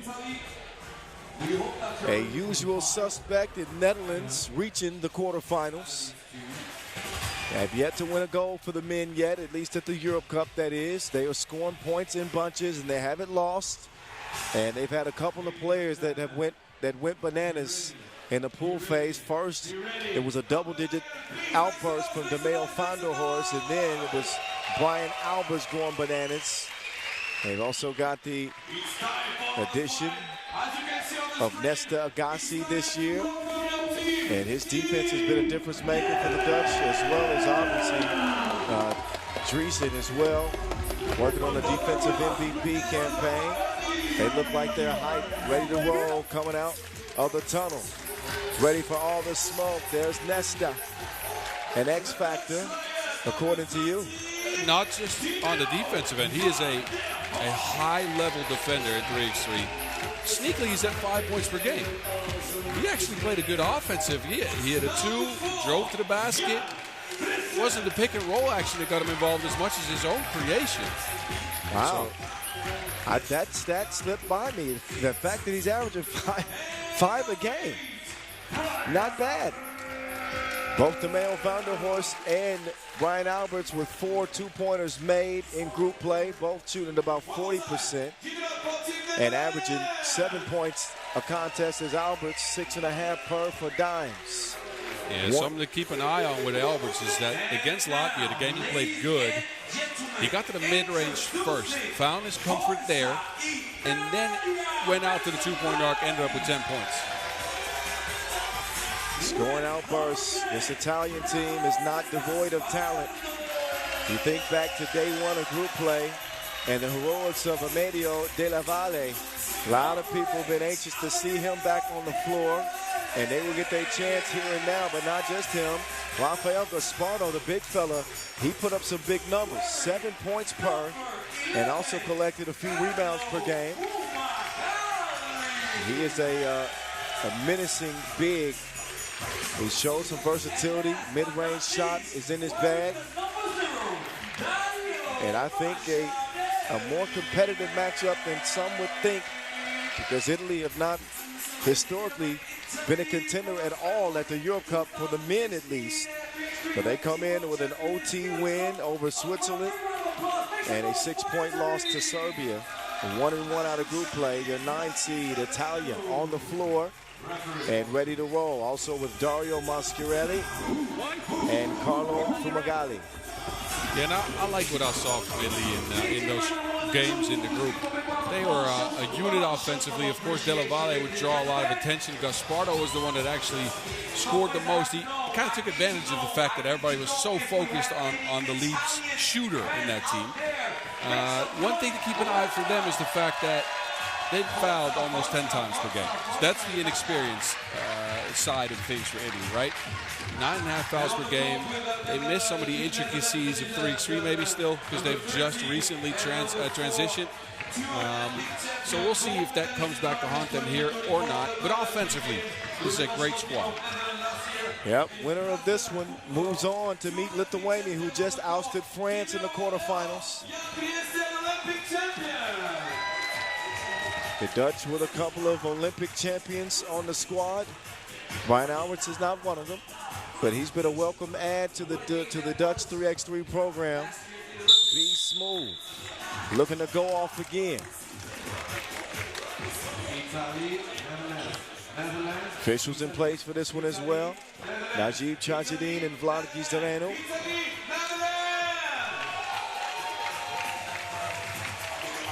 So we saw the Italian fans, but do we have any Netherlands fans? The other men's semifinal will have Germany and Latvia, as those two moved on from the opening 2 quarterfinals. Got Netherlands and France for the women, and Azerbaijan matched up against Spain.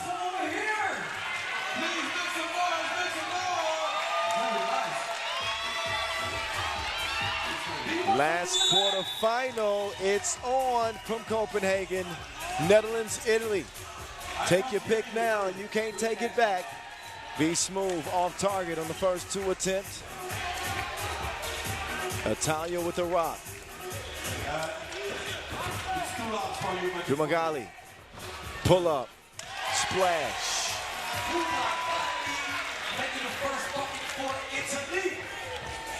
Dimes now. Float like a butterfly, sting like a bee. The lead Lion gets the Orange Lions on the board. Della Valle, the drive and the kick. Gaspardo off target. Fumagalli, no good. And that's a foul in the Netherlands. Yeah, foul in the Netherlands. That's what Fumagalli was filmed about. The whistle came in late. Here's a look at the pull-up. That sends Fumagalli to the line. Carlo Fumagalli, 29 years old. Ranked number 27 out of Italy. And we'll give them an early advantage. Be smooth. And Drizzy, wait. Offensive foul. Too much movement on the screen being set by Big Drizzy.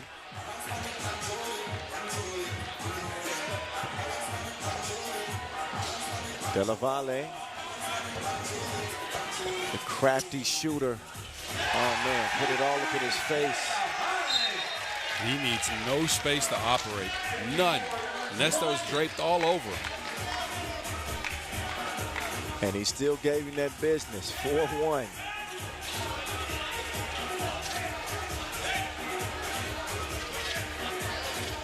There's Nesta. Agassi. I guess he is strapped. Agassi showing the offensive side of himself here in Copenhagen. A force he out of bounds. It's funny because Della Valle hit one like that in group play. But look at the stroke from Nesta Agassi. It's going to be intense, very physical.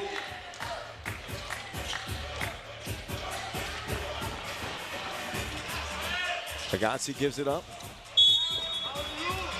And a whistle on blue. First on Italy.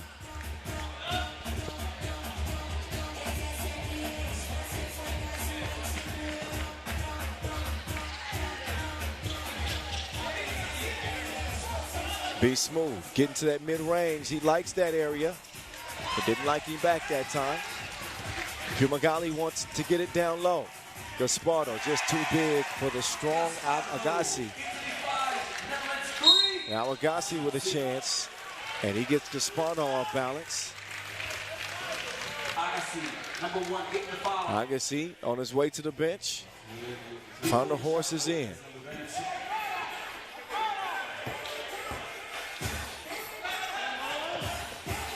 Be smooth, that's what he wants. Alberts, no.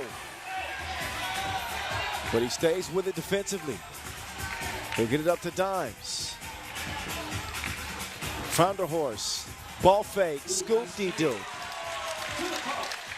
So patient in that pick and roll as Dimes. And again, credits to him because he's had to shift his role to a ball handler instead of a screener. Della Valle drops it off, Gaspardo.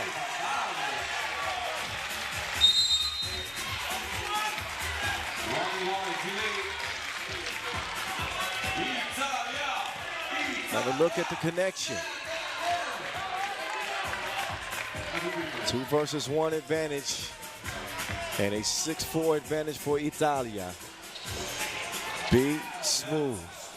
I thought it was too much. Shooter's roll. Della Valle taking the scenic route. All around the court before he gets it to Gaspardo, who gets tripped up by Nesta.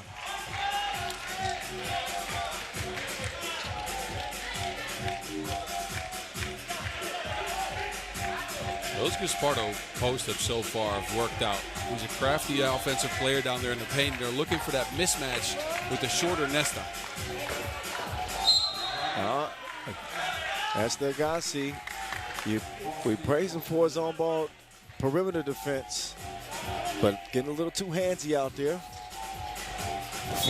Fourth Netherlands foul. And a quick 5th on Dreesen. And you could hear official Gislereno say, stop holding, stop holding. So quick fouls called on the Dutch. Della Valle.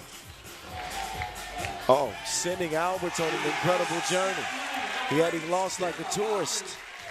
What a move from Della Valle. Be Smooth gives it up to Big Drizzy. Back out to Alberts. Be Smooth. No. Della Valle out here distributing the pill like a pharmacist.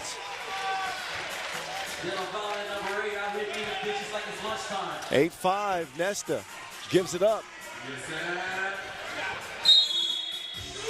Netherlands looked a little unsettled on that possession.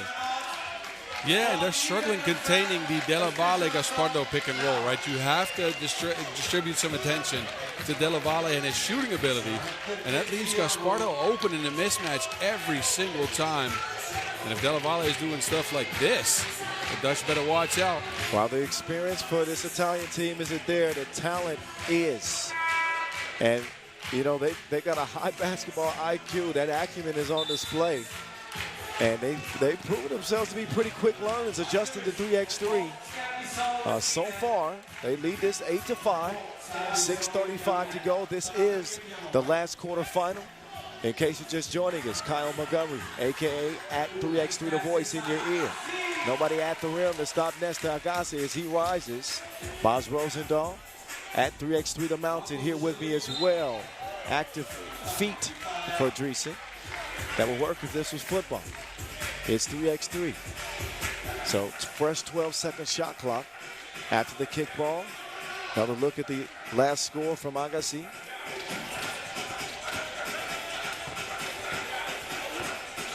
Della Valle, east to west, assessing the defense. To the large Gaspardo, one-legged fader. No. Tracked down by Dimes. He'll kick it out. Be smooth. He's a smooth operator. Smooth operator. You've had some of that honey, huh? I had to get that shot A in there. Della Valle, wild shot. Gaspardo there to save today. 9-8.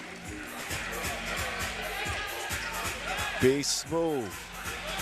Not that time. Not enough on his 2 attempt. 1 point lead for Italia. It stays. They are getting a heavy helping of Italian cuisine in the inside. Gaspardo is eating. Feed the beast. Only a 2-point game, however. Dimes is tripped up by Fumagalli. Number 4 on Italy. Italy's been pretty disciplined with their fouls. Again, 9.5 fouls per game coming in. Have not fouled the Dutch much here. Been studying film in the lab, it seems.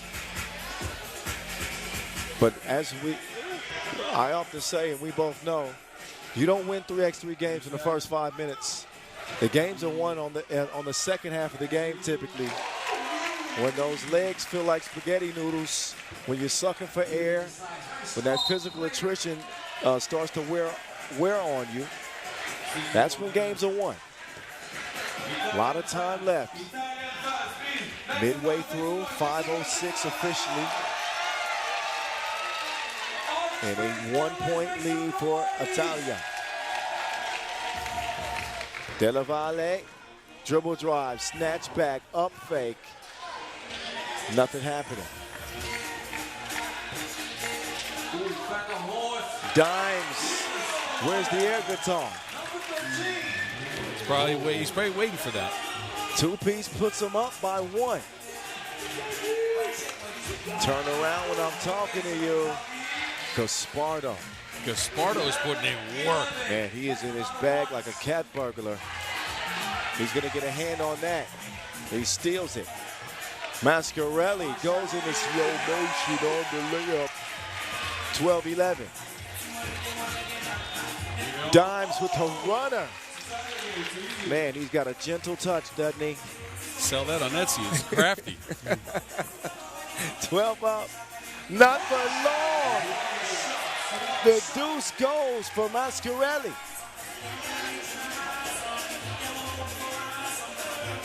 And the mid-range won't fall for Alberts. Della Valle open. Can't get it to go. Della Valle with a wide open look. Those are the ones that you pine for. Got a good one here. Italy with 14, Netherlands with 12. Yeah, and it's been largely Gaspardo in one-on-ones in the post. Italy feels like they have a mismatch with probably 3 out of 4 players from the Netherlands, and Gaspardo's going straight at them with an array of moves. Lefty hooks, righty hooks, 1-foot fadeaways, and they're all going down. So for the Italian men, their first appearance at the FIBA 3x3 Europe Cup. A chance to advance to the semifinals. The Italian women world champions in 2018, Olympians representatives as well. The men's game trying to catch up. Driesen with a follow-up. Netherlands keeping pace, 14-13. Mascarelli wants to hand it off to Delle Valle. Delle Valle, two accomplished basketball players, and with he and Alberts. Oh, there's the extra effort. Fed inside, Mascarelli puts it in. The Italian fans on their feet with a 2-point lead. 3 to play. Alberts, that pass was telegraphed. Delle Valle quickly recognizes an advantage on the inside, and it is Mascarelli who's come alive. Dimes, bashful on the 2 attempt as it comes up shy. 16-13. Delle Valle got Driesen off of his feet and draws the foul. Netherlands feeling the pressure. Italy up by 3. Italy, are you happy out there?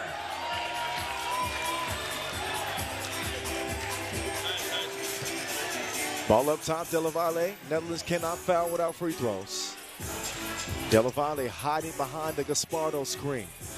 Now he'll get the big fella involved, but the running hook misses the mark. Dimes.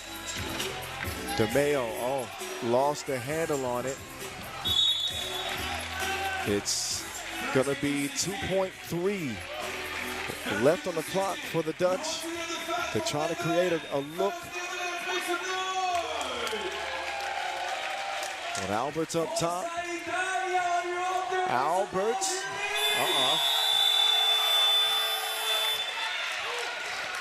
Alberts has not been in rhythm in this game. His mid-range jumpers are not falling. The 2, we only got 1 to go down so far.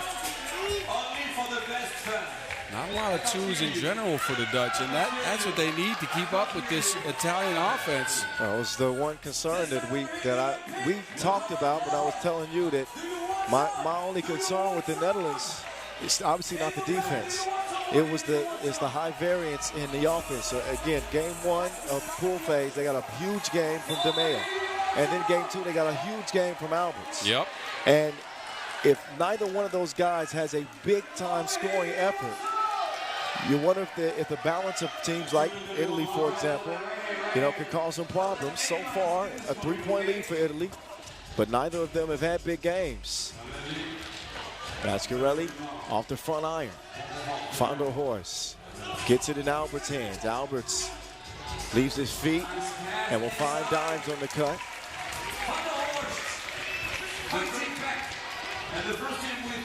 Mascarelli to Gaspardo. Oh man, that had to be a double dribble, right? It looked like it.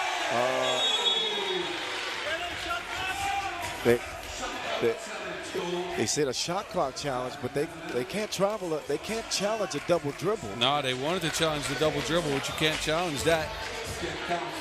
Yeah, can't challenge a double dribble, so they're going to make it a shot clock challenge. But they're obviously going to lose that. Yep. But I think that was a missed call. It certainly looked to me like Gaspardo got 2 hands on that ball, picked it up and continued. So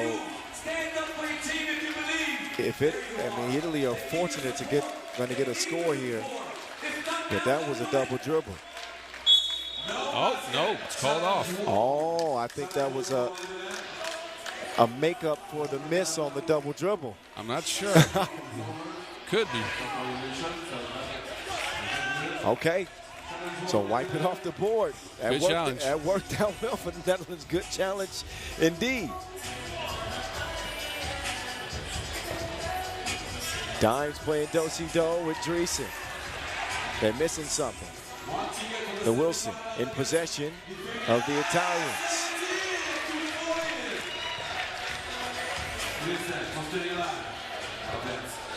Alberts eyeing a 2-ball, all net, all wet.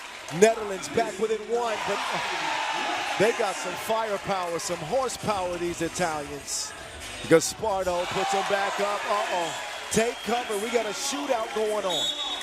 We got bullets whizzing by our ears. Tell me when we clear to stand up. Punch for punch at this point. It's the knockout rounds. Both teams aren't backing down. 1918. We just experienced a heat wave. Both teams. Gaspardo and Della Valle. Italy can win it with a 2. Gaspardo wants to end it right here and now. Italia in their first appearance at the Europe Cup. The men are moving to the semifinals. 21-18 over the Netherlands. Gaspardo was a man on a mission like Tom Cruise. He plays hero for Team Italy, who get it done over the Netherlands. How many points did Gaspardo end up with? This must be close to a 15-point outing. A massive performance for Gaspardo. He ends up with 9 points in the game. It felt like more than that. It certainly did. But most impressive to me was the fact that he wanted that. Nobody else was getting that ball. He wanted that shot. That was good defense on him on that final shot. Yes. And he just drilled it. Did not matter. And it's the gift of having that size and his ability to shoot. Credit the Netherlands for a solid run. But, man, Team Italia fist pumping their way into the semifinals, where they will meet up with Lithuania. So that is that for the quarterfinals, ladies and gentlemen. 8 games in the books as we get ready for the semifinals. And our gold medal and third place games, that's what's left on the day's slate. But wow, what a way to end the quarterfinals here. That's highlights for shocker. you. Definitely, yes, Boz is speechless. Well, I got some words. Well, but yeah. No, but it's a shocker in the sense that, look, the Netherlands is an established program. Italy's not so much, right? And they come out here and they brought it from the first minute. The shooting, but also the defense. Gaspardo went to work in the paint. It all clicked for Italy in this game and not for the Netherlands. And as you mentioned, they didn't get a big game out of either Di Maio or Brian Alberts, and that got them in trouble. Yep, Gaspardo was the hero in that game, but I think Mascarelli's impact in that game for Italy might be underrated. He was all over the place. His defense was top-notch, scored several times at the bucket, even connected from 2 range. We did not see that in group play, so he's picking up steam as well on this Italian team, and Della Valle was solid. But for me, that 1-2 punch of Gaspardo and Mascarelli was all the difference for Team Italy. Enjoy the highlights of the last quarterfinal that goes Italy's way by 3. We will begin semifinal action here in Copenhagen, 3 p.m. Check ball, but be here early. 2:55. We'll get you started, get you ready for what to expect the rest of the day. It's time to start getting ready for some medals. We'll see you in 30 minutes.